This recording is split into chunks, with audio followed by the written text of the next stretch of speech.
Ancient Mysteries of the Great Sphinx of Giza. Although the first thing that comes to mind when people think of ancient Egypt is the Great Stone Pyramids, the massive and mysterious Sphinx follows close behind. This enigmatic structure has confounded historians and researchers for millennia, and unexplained mysteries still surround it. Did it have a lion's head? Are there fabled chambers beneath? How many thousands of years old is it? The Sphinx of Giza allows people to peer into the far past, to wonder and marvel at the ancient building techniques, and to question who or what first brought up its unique form. Within its giant stone and stony expression, many hope that more secrets will be revealed. What is its true purpose, and how does it relate to the nearby pyramids of Giza? It has been studied and researched many times. Various experts all claim to know the truth. But out there in the blowing sand of the Egyptian wastes near Cairo, a lot more questions come to light. Are the strange tales of the builders, the companions of Horus, true? When exactly was Zep-Tepi the first time of the Sphinx? Is there a second Sphinx buried in the sand? These ancient mysteries of the Great Sphinx of Giza will demonstrate just how unique and mysterious the structure really is. You may end up with more questions than you have answers for. These are questions that all truth seekers want to find answers to, answers that some people would rather not be found. Despite some historians and Egyptologists attempting to block research about the Sphinx of Giza, independent experts still strive to figure out just who built it, when, and for what purpose. Don't forget the present occupiers of Egypt aren't ancient Egyptians in origin. They would easily rip down the pyramids and everything else on the Giza Plateau if they could. The city of Cairo is built from casting blocks of the Great Pyramid. It wasn't just used as a quarry, it was seen and still is seen as an idolatry to be destroyed. Genuine transparent research is the last thing on the agenda. We have already seen priceless Mesopotamia artifacts and cities obliterated in the world news. Today, Egypt is becoming a similar melting pot and may follow suit.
One, the Sphinx was buried in sand.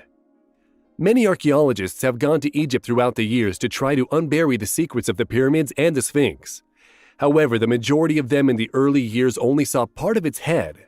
Napoleon himself traveled to Egypt in 1798, and at the time, the body of the Sphinx was completely buried by the shifting dunes of the sand. When you look at early photographs taken by European explorers, the landscape looks quite different than it does today. Obviously, the Sphinx was not buried when it was constructed. How many years did it take for those mountains of sand to blow across the desert and bury it again? Some of these early explorers tried to dig around the Sphinx to uncover more of its structure, but they all gave up until the early 1900s. The names of the famous men who tried and failed included Giovanni Caviglia, professional Egyptologist, Auguste Mariette, an archaeologist from Friends, and Gaston Maspero, another famed Egyptologist of the 19th century. These were people who well-funded teams who were intrigued by all the secrets the ancient Egyptian structures hid. Things changed around 1925 when Émile Baraïs, an engineer from France, orchestrated one of the largest excavation projects in the history of the world. It took him and his team more than 10 years to dig down to the base of the ancient and massive statue. The project was completed in 1936 and caused a worldwide resurgence in interest in Egyptology and the mysteries of an ancient land. Deserts are practically fluid, and the sands of Giza undoubtedly blew across the Egyptian landscape for many millennia.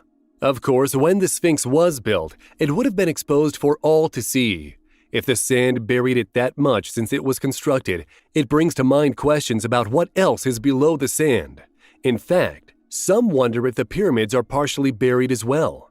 Due to the depth of the sand surrounding the Sphinx, many researchers believe it to be an obvious conclusion that other structures, and possibly even another Sphinx, will someday be found below the sand. The size of that excavation project would be massive, however, and quite expensive. Getting permission from the Egyptian government would likewise nearly be impossible. Also, if the pyramids are on the top of the sand, which they appear to be, and the nearby Sphinx was buried, it seems to mean that they were built at completely different times. Although assumptions are made by modern Egyptologists, the mystery surrounding who built the Sphinx and when still persists. There are no records that answer these questions. 2. The Sphinx is one solid rock. One basic answer to why the Sphinx was covered with sand and not eroded by it completely lies in its physical makeup. Whoever carved the massive structure did so to create something impressive out of a giant lump of limestone in the desert. The general idea is that the limestone was always there, and someone way back in history ordered it to be made into something depicting one of the deities of figures from legend. The Sphinx is 66 feet or 20 meters tall and 240 feet or 73 meters long. This makes it the biggest Sphinx anyone has ever found. In fact, it is one of the largest sculptures anywhere on Earth. There is no mistake that it is quite impressive and commands the landscape surrounding it. If the original impetus for the creation of the Sphinx was a limestone outcropping that jutted out of the sand, then it is simply magnificent that either the ancient Egyptians or mysterious beings who helped them build their society could have carved such a statue. Imagine humans with no advanced technology climbing all over a 70-foot-tall rock using chisels and hammers to construct a perfect statue with smooth features and colorful paint. There is no mistake that carving the Sphinx out of a solid chunk of limestone in the middle of the desert was a fantastic feat of art, craft, and engineering. Like the pyramids nearby, suppositions run wild about who truly orchestrated the construction. Since the Sphinx seems almost to be older than them, the idea of extraterrestrial assistance makes more sense than ever. It makes sense that such magnificent examples of architecture and construction could not have been completed with only the primitive tools and knowledge of the people who lived back then. To add to this mystery, a nearby Sphinx temple has also been discovered, emerging from the sands. It was constructed of many large blocks of stone of around 200 tons. They appear to have been dug up and shaped at the same time workers were carving the Sphinx out of the naturally occurring limestone block. 3. No builder's inscription was left. When you look at a simple photograph of the Sphinx, you can feel the grandeur and power emanating from the massive structure. To stand in front of it and gaze up at the towering head and body must have been quite an experience for the early Egyptians. This would be made exceptionally magnificent because it was apparently painted in bright colors long ago. There are still signs of yellow and blue paint on the stone in some patches. Despite the apparent importance of this gigantic structure, no inscriptions or records were kept that states who built it or who was responsible for ordering it built. Likewise, there are no dates of construction or hieroglyphic messages explaining what it was for. If you look at the pyramids or other structures left behind by ancient Egyptians, nearly every one has a carved cartouche or stela describing who built or ordered the building of them. People were proud of their accomplishments, and the pharaohs were eager to have their names put on magnificent structures and projects. Why not the Sphinx? This, of course, opens the Sphinx up to a lot of speculation and curiosity. There are a few theories floating around the more mundane Egyptology circles. Most believe that the pharaoh Khafre was the one who ordered it carved out of the limestone. This comes from a tablet called the Dream Stela, which was found buried beneath the Sphinx's paws during the excavation. This tablet is covered with signs and symbols that seem to put the Sphinx's instruction in the hands of the pharaoh Thutmose IV, who ruled during the 18th dynasty. However, part of the stela's writing does not make sense when viewed in conjunction with other hieroglyphics and monuments of that time.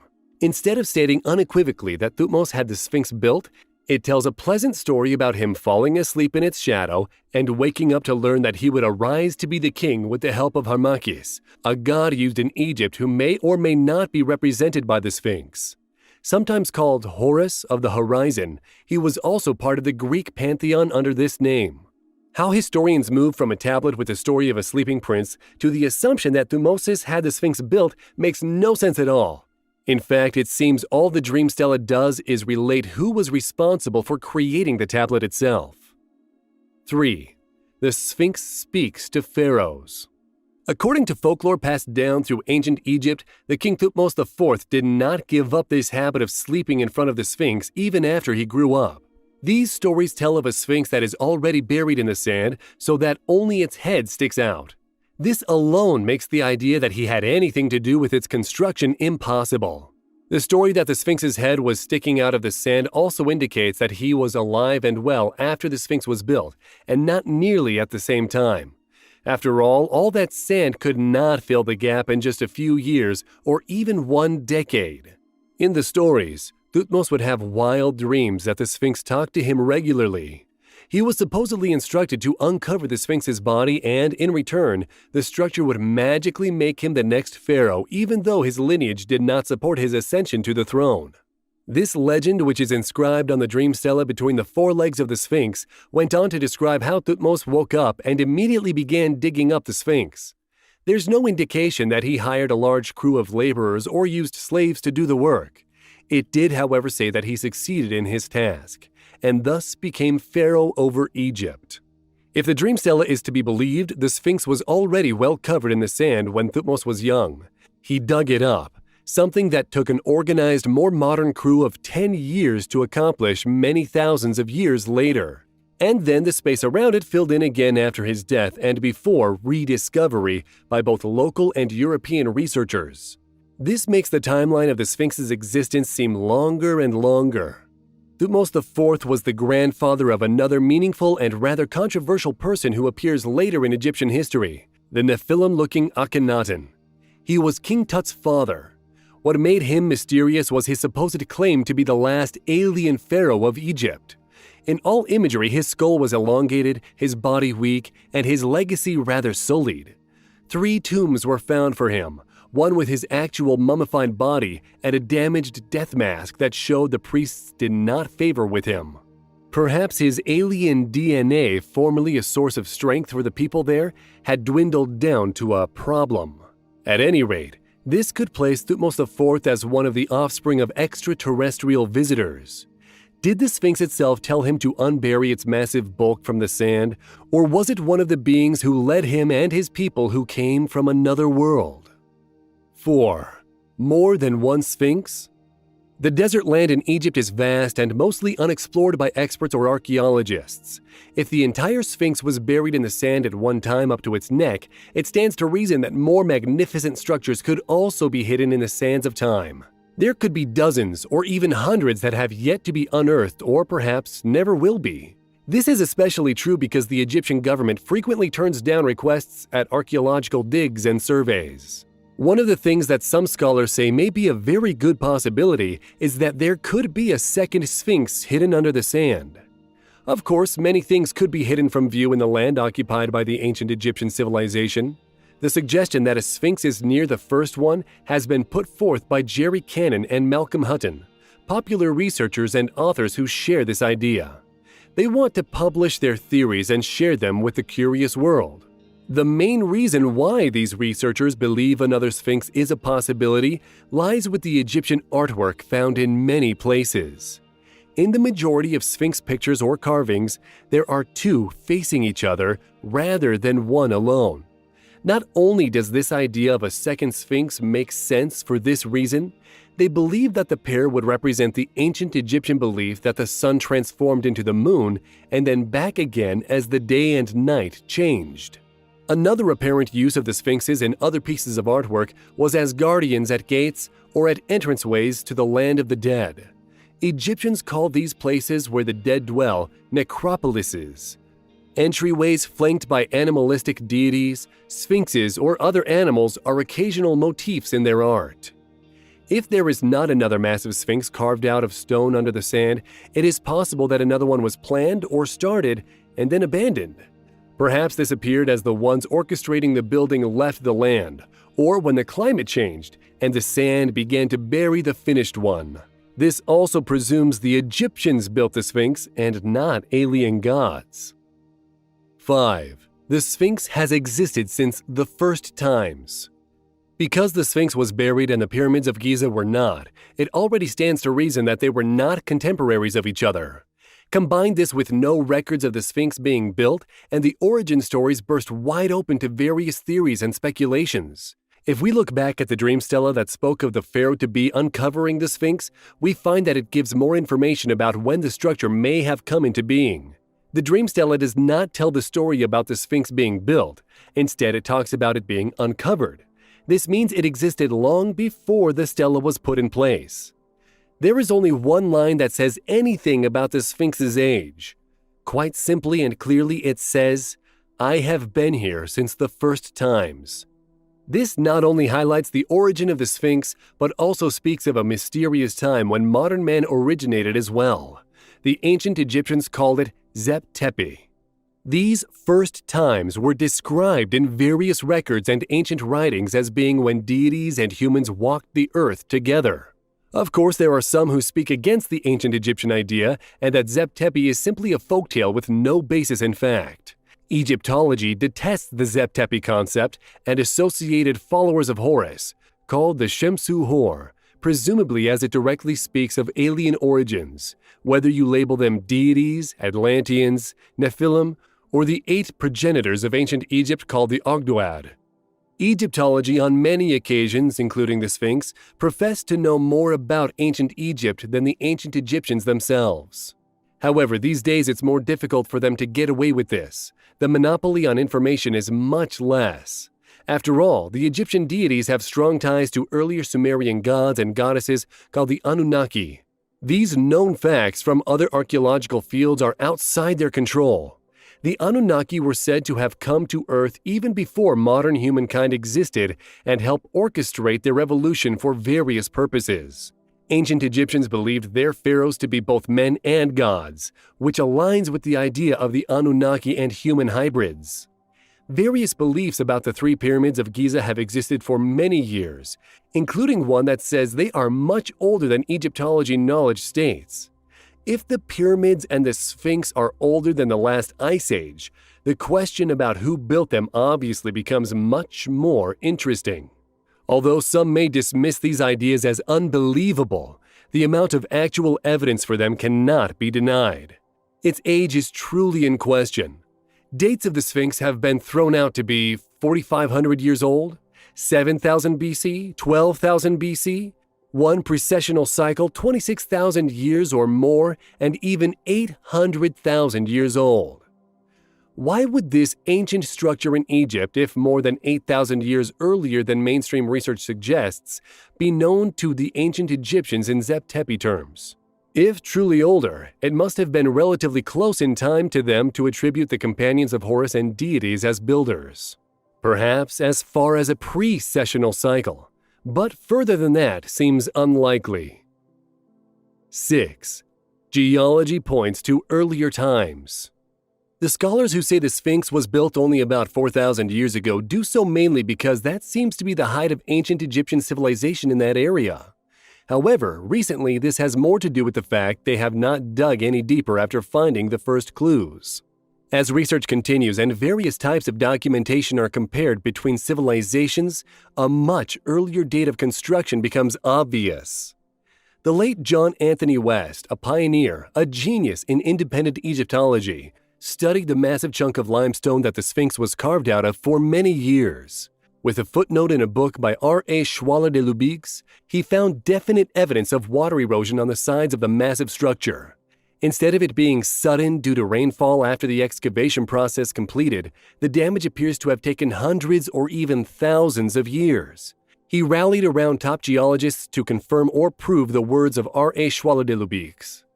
It would make sense for there to be erosion caused by wind and blowing sand.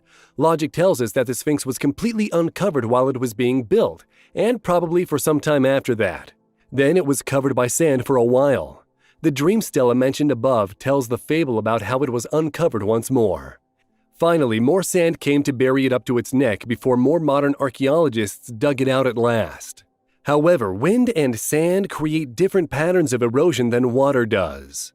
Blowing sand moves horizontally across the stone, while water would flow mostly vertically downward. The only way water would cause horizontal erosion is if there was a river flowing past the stone. No one claims that there was ever a river running around the Sphinx. The erosion comes from rainfall, which brings about another entire set of questions. Egypt, especially the desert around Giza, is not known for a lot of precipitation.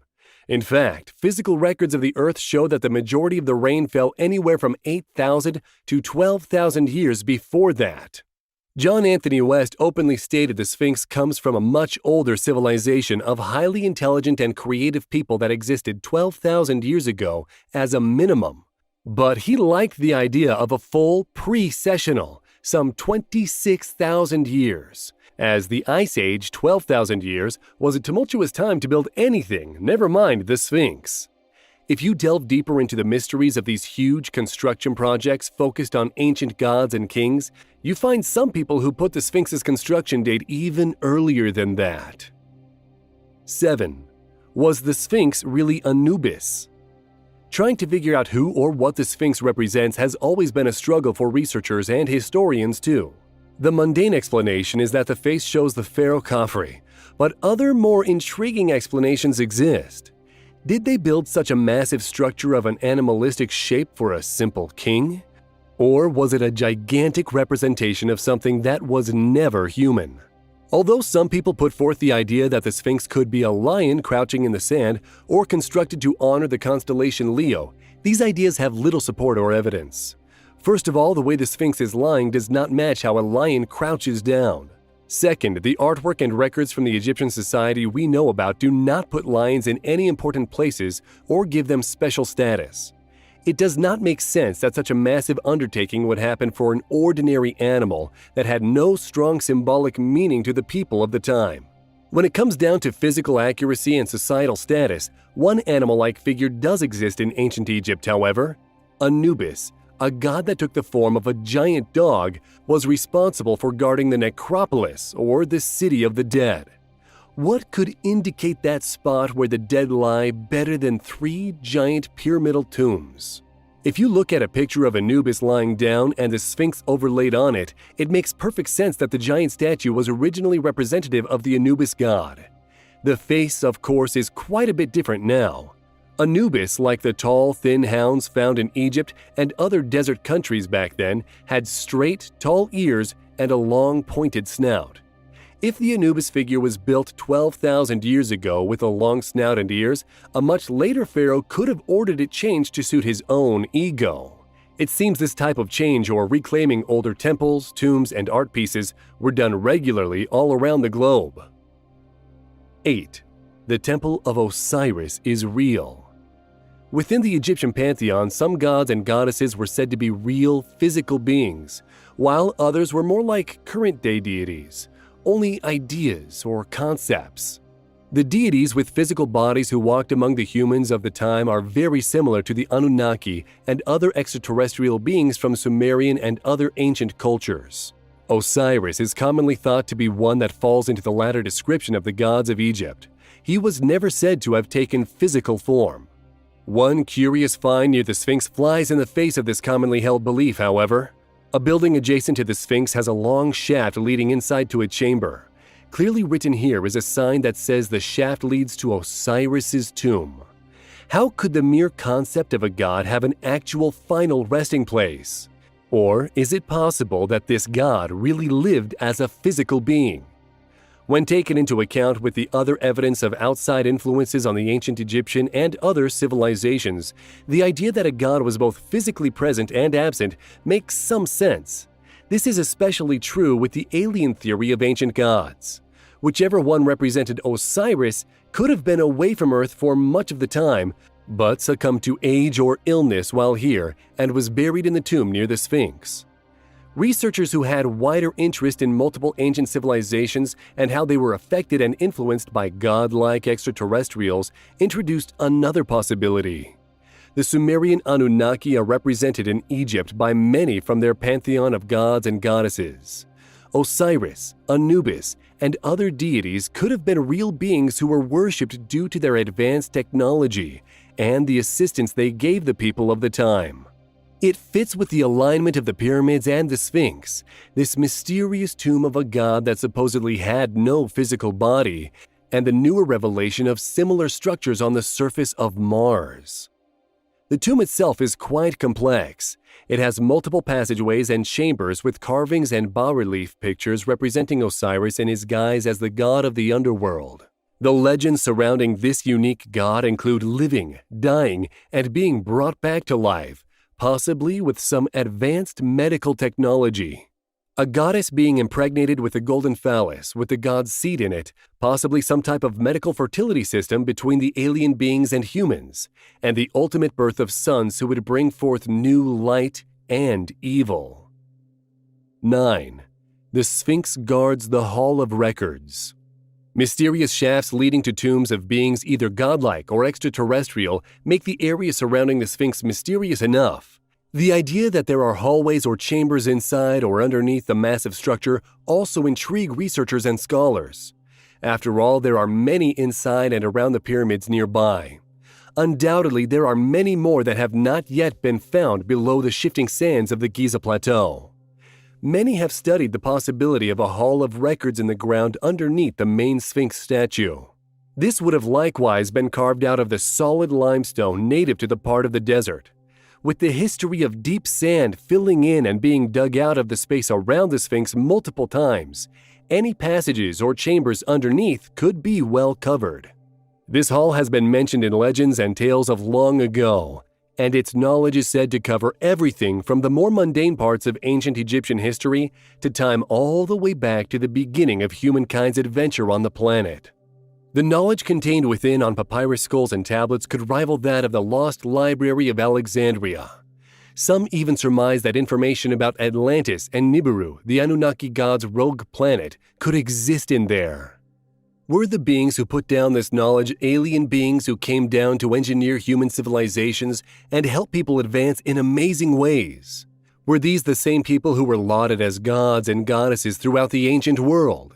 Some believers even insist that the survivors of Atlantis, who left their Mediterranean city after it succumbed to the sea, migrated into the Egyptian area.